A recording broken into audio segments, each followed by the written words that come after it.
నీకు పెళ్లి ఇష్టం లేకపోతే మాతో చెప్పండొచ్చు కదా.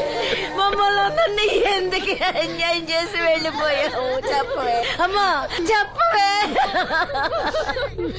ఎక్కడే నీ చెల్లి? ఎక్కడే?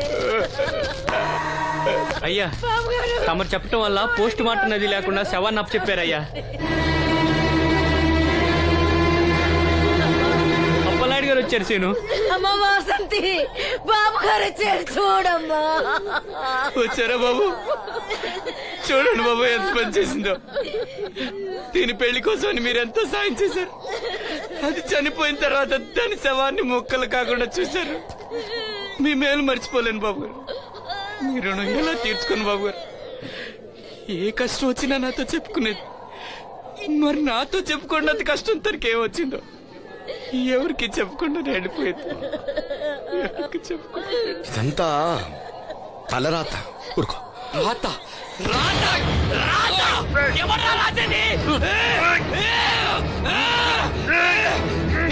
ఎవరా రాజని? ఎవరా రాజని?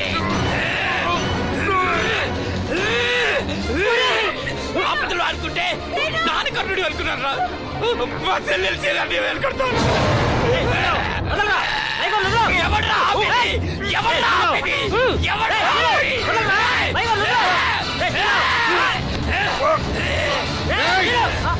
ఎవడైనా అడుగు ముందుకేస్తే చంపేస్తాను.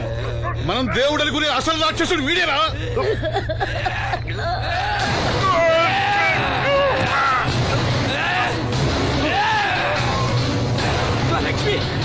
మా లక్ష్మి మోగది కాబట్టి ఏం చెప్పలేదనుకుంటావురా?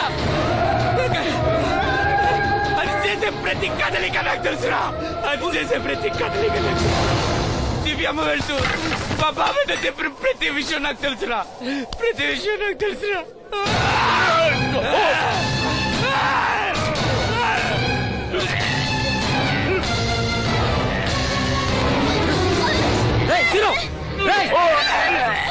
మర్యాదగా అప్పలనాయుడు వదులు, లేకపోతే లక్ష్మణ్ చంపేస్తాను.